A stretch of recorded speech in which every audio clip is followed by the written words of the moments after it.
What's up, guys? Today we're going to talk about the M1 Carbine.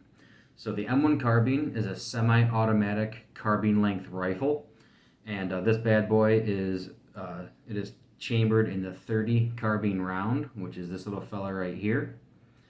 So the M1 Carbine kind of came into production because like pre-World War II, so like around 38 or so, the Army was starting to get a lot of complaints that the M1 Grand was just too heavy and too big and too unwieldy for field use by a lot of the support troops. So you're talking like staff or like radio men or artillery, stuff like that.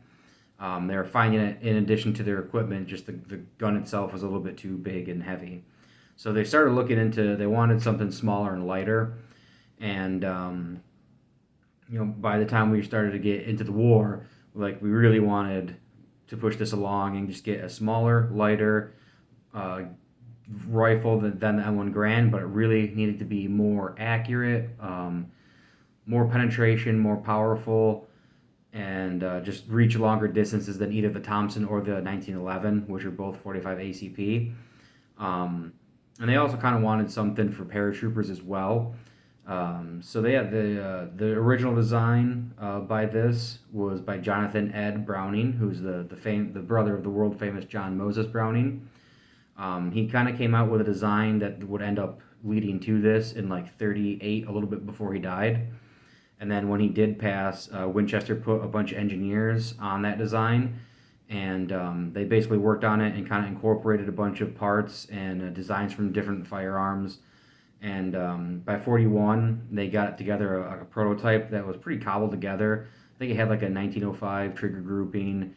They kind of used a very similar, take apart method than one of the shotguns had. Similar stock to the M1 Grand, rotating bolt, and I think a gas rod from an M1 Grand, stuff like that, just cobbled together. But despite that, it was still a huge hit with the Army observers. And so after that first testing in mid 41, Winchester kind of made a really more refined and nicer version of that original prototype. And so they took that to testing, and it beat all the remaining carbine candidates. And that was in September 41. And they got word in October of 41 that the M1 Carbine, they officially called it M1 Carbine, and then they approved it. So the M1 Carbine was then officially produced from July of 42 until August of 45 by the U.S. military. Civilian manufacturers still make them today, but just as far as the U.S. military goes, that was July of 42 all the way to August of 45. Now, during those years, we produced some 6.1 million M1 carbines. And those are produced by a handful of different manufacturers.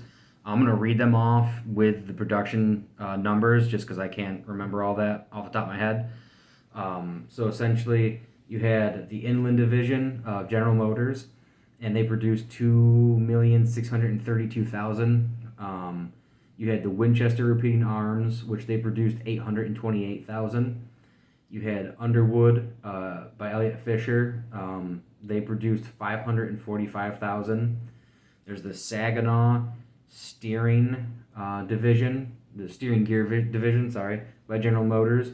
They produced 517,000. Irwin Peterson, operated by Saginaw Steering Gear and Production, included with Saginaw Total. The National Postal Meter, they produced 413,000. Quality Hardware Manufacturing Corp, they produced about 360,000. You had the International Business Machine, or IBM, actually produced M1 carbines during World War I, which is pretty cool. They produced 346,000. You had Standard Products, they produced 247,000.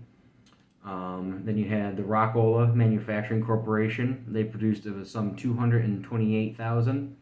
And then Commercial Controls Corporation produced only 239. So that would be an extremely rare one if you had one of those, huh? So yeah, those are the main manufacturers that made the M1 carbines throughout World War II. Now, despite these only being made from 42 to 45, These were actually in service by the U.S. military from 1942 all the way up until 1973, I believe. That's a pretty long life. I mean, you got action in World War II, Korean War, and Vietnam War. Now, different variations for sure.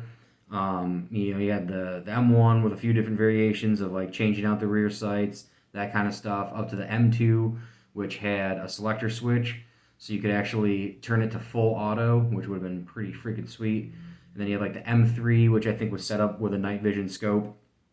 So, like I said, different variations for sure, but still the same basic rifle. And with the M2, one thing they did was they went from, I'm going to drop that. So it initially came with a 15 round magazine, just a little short guy. And when they came out with the M2 that was capable of full auto, they also came out with a 30 round magazine that had a little curve, kind of like a banana, banana magazine. And then so after around that, they pretty much just typically all used the 30 rounds instead of the 15 rounds. Now this one here, it's Inland Division by the GM Motors. Kind of hard, but you can see the DIV for division right there. And then the IND, the sight kind of, this after war sight kind of, or late war, after war sight kind of hinders that, but it is Inland Division. And based on the serial number, it is a late 44 production date. And then here, we can get it to focus. Thing never likes to focus. U.S. caliber, or sorry, U.S. Carbine, caliber 30. It's got that rotating bolt. This action is insanely smooth. I mean, I can pull that back like nothing. One of the weird things about these rifles is, as opposed to the M1 Grand locks back, this actually, you see that little indentation right there? You have to pull that back and then push that little pin into the indentation to lock the bolt open. It doesn't even lock open on an empty magazine, which I think is kind of obnoxious. But then all you have to do is, and that's it. So right here, you've got the safety. Like on most 870s and stuff like that. And then right here is the magazine release. So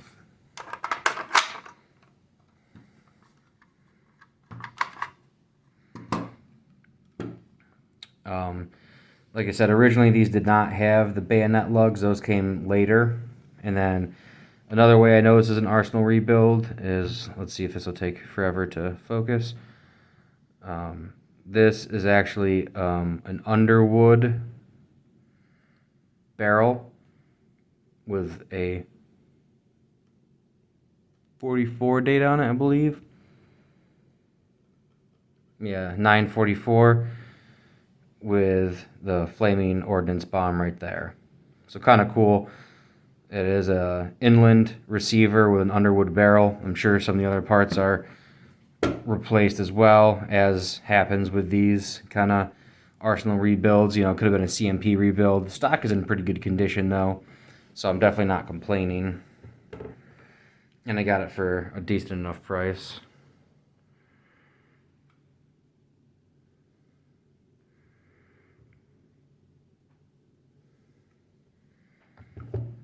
And just to take a look at that sight, you've got adjustments for your windage, and then you can pull or push that back.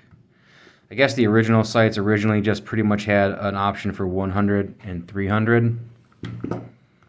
And this, I think, has 1, 2, 2.5, and 3. Even though it goes up to 300, realistically, its effective range is more like 200.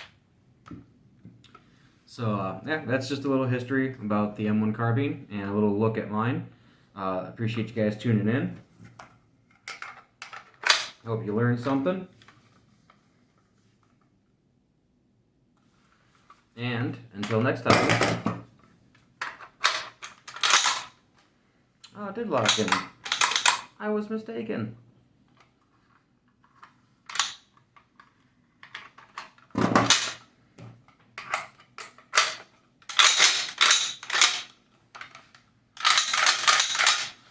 Weird. That locked open on the 30 rounder, but it didn't lock open on the 15 rounder. That's pretty interesting. Huh. Well, what I was trying to say is until next time, be good.